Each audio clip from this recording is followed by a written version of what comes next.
Hello friends, Radhe Radhe. आप सब लोग कैसे हैं?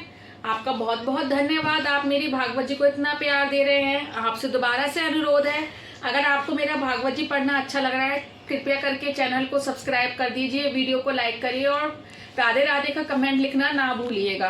राधे राधे। आज हम शुरू कर रहे हैं रासलीला का प्रारंभ और श्री कृष्ण जी की काम विजय। धन्यवाद। राधे राधे। रासलीला का प्रारंभ और श्री कृष्ण की काम विजय। रासलीला के 3 सिद्धांत हैं। नंबर 1, इसमें गोपी के शरीर के साथ कुछ लेना देना नहीं है। नंबर 2, इसमें लौकिक काम नहीं है। नंबर 3, यह साधारण स्त्री पुरुष का नहीं, जीव और ईश्वर का मिलन है। शुद्ध जीव का ब्रह्म के साथ विलास ही रास है। शुद्ध जीव का अर्थ है माया के आवरण से रहित जीव। ऐसे जीव का ही ब्रह्म से मिलन होता है। सुखदेव जी कहते हैं, इस लीला का चिंतन करना है, अनुकरण नहीं। पति के वियोग में छटपटाती पत्नी की भांति ईश्वर के वियोग में जीव छटपटाता है, ऐसा बताना ही रासलीला का हेतु है। ठाकुर जी के विरह में जिसकी काया तप्त नहीं हुई है, उसे वह मिल नहीं पाते। रास में आत्मा और परमात्मा का निर्लेप निर्विकार मिलन है। श्री कृष्ण जी की यह काम विजय लीला है। शरद ऋतु की पूर्णिमा की रात्रि आ गई। रासलीला काम लीला नहीं है, यह तो काम विजय लीला है। श्री कृष्ण के पास काम जा ही नहीं सकता। लौकिक का आभास होने पर भी यह क्रिया काम विकार रहित है। श्रीधर स्वामी इसे काम विजय लीला कहते हैं। श्री कृष्ण कोई सामान्य देव नहीं, साक्षात परमात्मा है। उन्होंने अपनी लीलाओं के द्वारा देवों का पराभव किया। वत्स लीला में ब्रह्मा का गर्व उतार दिया। ब्रह्मा से उन्होंने कहा, आप पंच महाभूत के सहारे सारे जगत का निर्माण करते हैं, मैं संकल्प मात्र से जगत का सृजन करता हूँ। भगवान को सृष्टि की रचना करने के लिए किसी भी वस्तु की आवश्यकता नहीं है। संकल्प मात्र से उन्होंने गोप बालकों और बछड़ों का निर्माण किया था। वह रूप उन्होंने स्वयं ही लिया था। अग्नि का भी गर्व नष्ट किया। इंद्र का अभिमान भी गोवर्धन लीला में उतारा गया। ब्रह्मादि देवों की पराजय हुई तो कंदर्प कामदेव का अभिमान जाग उठा कि अब तो मैं ही सबसे बड़ा देव हूँ। उसने कृष्ण के पास जाकर मल्ल युद्ध का प्रस्ताव रखा। काम का एक नाम मार भी है, उसे सभी मारते हैं। कृष्ण ने कामदेव से पूछा, शिवजी ने तुझे भस्मीभूत कर दिया था, वह क्या भूल गया है तू? कामदेव, हाँ वह तो ठीक है, मुझसे जरा गड़बड़ हो गई थी।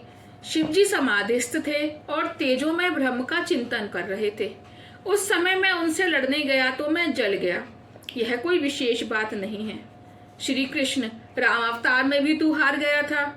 कामदेव, आपने उस अवतार में मर्यादा का अतिशय पालन करके मुझे हराया था।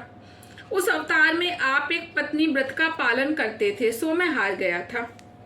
जीव यदि मर्यादा का पालन करे तो काम को साधारण जीव भी मार सकता है। मर्यादा पुरुषोत्तम राम किसी पराई स्त्री की ओर कभी दृष्टि तक नहीं करते थे। वह हमेशा धनुष बाण से सज्जित रहते थे, फिर वह चाहे दंडकारण्य में हो, चाहे सीता के पास हो, चाहे स्वर्ण सिंहासन पर। धनुष ज्ञान का स्वरूप है और बाण विवेक का। ज्ञान और विवेक से हमेशा सज्जित रहना, अन्यथा काम रावण सिर पर चढ़ जाएगा। श्री कृष्ण, तो अब तेरी इच्छा क्या है? कामदेव, आप इस कृष्ण अवतार में तो किसी भी मर्यादा का पालन करते नहीं हैं और वृंदावन की युवतियों के साथ विहार किया करते हैं। मैं चाहता हूं कि आप पर तीर चलाऊं। यदि आप निर्विकारी रहेंगे तो विजय आपकी रहेगी और कामाधीन होंगे तो मेरी। आप निर्विकारी रहेंगे तो आपको ईश्वर मानूंगा और कामाधीन हो गए तो मैं ईश्वर बन जाऊंगा। कृष्ण अवतार में श्री कृष्ण पुष्टि पुरुषोत्तम है। भगवान ने राम अवतार में शरीर से तो क्या मन से भी किसी का स्पर्श नहीं किया था। मानसिक स्पर्श भी वह नहीं करते थे। कामदेव ने श्री कृष्ण से कहा, मर्यादा का पालन तो साधारण जीव के लिए है, ईश्वर के लिए नहीं। शरद पूर्णिमा की रात्रि में आप युवतियों के साथ विहार कीजिएगा। उस समय मैं बाण चलाऊंगा, जो जीतेगा वह ईश्वर कहलाएगा। काम ने सोचा था कि श्री कृष्ण को हराना बड़ा आसान है, क्योंकि वह सारा दिन गोपियों के साथ मुक्त सहचार करते रहते हैं। श्री कृष्ण, तेरी यही इच्छा है तो वैसा ही होगा। रासलीला के मंगलाचरण में श्रीधर स्वामी ने कहा, ब्रह्मादि देवों का पराभव हुआ तो कामदेव को गर्व हुआ और वह भगवान से युद्ध करने आया। भगवान ने उसको हरा दिया। वह रासलीला काम के पराभव के हेतु हुई है। श्री कृष्ण विहार तो गोपियों के साथ ही कर रहे थे, किंतु उनका मन तो निर्विकारी था। वन में किसी वृक्ष के नीचे एकांत में समाधिस्थ होना, संयम का पालन करना, काम को हराना कोई विशिष्ट बात नहीं है, किंतु श्री कृष्ण ने तो अनगिनत सुंदरियों के साथ रहकर काम का पराभव किया। काम ने धनुष बाण फेंक दिए और श्री कृष्ण की शरण ली। इसी से श्री कृष्ण का एक नाम मदन मोहन है। श्री कृष्ण तो योग योगेश्वर हैं। काम ने प्राय सभी को हरा दिया था, सो उसका गर्विष्ठ होना साहजिक था। रासलीला में भगवान ने उसके गर्व का भी नाश कर दिया।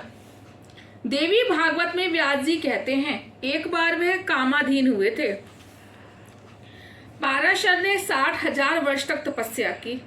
वह एक बार यमुना पार कर रहे थे, तब नाव खेती हुई मल्लाह कन्या मत्स्य गंधा का सौंदर्य देखकर वह मोहित हो गए। उन्होंने उस कन्या का हाथ थामा। उस कन्या ने कहा, कहाँ आप जैसे पवित्र ब्राह्मण और कहाँ मैं शूद्र मल्लाह कन्या, किंतु काम कभी जाति देखता भी है।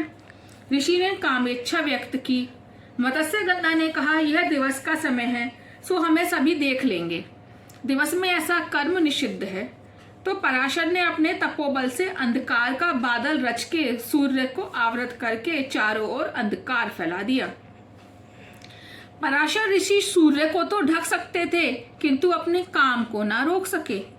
काम को जीतना बड़ा दुष्कर कार्य है। जो काम के अधीन होकर उसका मार खाता है वह साधारण जीव है। जो काम को मारकर उसका स्वाधीन करता है वह ईश्वर है।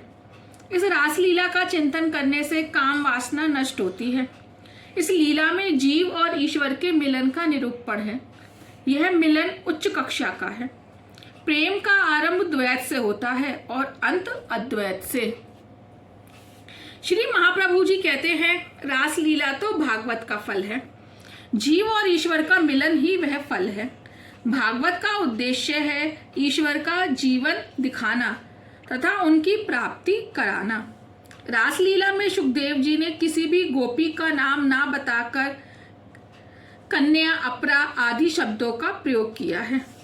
इसी कारण से तो श्रीधर स्वामी कहते हैं, जीव मात्र को प्रभु का आह्वान है। वह सभी को वंशी बजाकर पुकारते हैं, बुलाते हैं। वह ही सबके सच्चे स्वामी हैं। श्रीधर स्वामी कहते हैं, रासलीला के 5 अध्याय पंच प्राणों के सूचक प्रतीक है। पंच प्राणों का ईश्वर के साथ रमण ही रास है। रास पंचाध्यायी काम विजय के लिए है। जो शस्त्र से घायल नहीं हो पाता, वैसा योद्धा भी काम के पुष्प बाण से घायल हो जाता है। जो काम को मार सकता है वह काल को भी मार सकता है। काम विजय के हेतु बहुत से महात्मा केवल चावल और दूध का आहार करके रात्रि के दूसरे पहर में रासलीला का पाठ और चिंतन करते हैं। वह मनी मन कल्पना करते हैं कि वे वृंदावन में हैं। रास मंडली के मध्य में राधा कृष्ण है। कृष्ण ने एक हाथ में बांसुरी पकड़ी है और दूसरा हाथ राधा जी के कंधे पर रखा हुआ है। एक एक राधा के साथ एक एक कृष्ण है। इस रासलीला के चिंतन से काम वासना नष्ट होगी। काम विशेषतः रात्रि के दूसरे पहर में अधिक सताता है। सो उस समय स्नान आदि करके पवित्र होकर रासलीला का चिंतन करोगे तो काम नहीं सताएगा। रासलीला अनुकरणीय नहीं, चिंतनीय है। उसका चिंतन कामनाशी है। वेणु गीत की बांसुरी तो पशु, पंछी, नदी सभी को सुनाई देती है, किंतु रासलीला की बांसुरी तो ईश्वर मिलनातुर अधिकारी जीव गोपी को ही सुनाई देती है। जिनका चित्त श्री कृष्ण ने हर लिया था, वह ब्रज नारियां बांसुरी सुनकर आतुरता पूर्वक श्री कृष्ण से मिलने के लिए दौड़ चली। राधे राधे। आज का यही पूरा करते हैं, इसे कल हम टॉपिक को कल पूरा करेंगे। राधे राधे।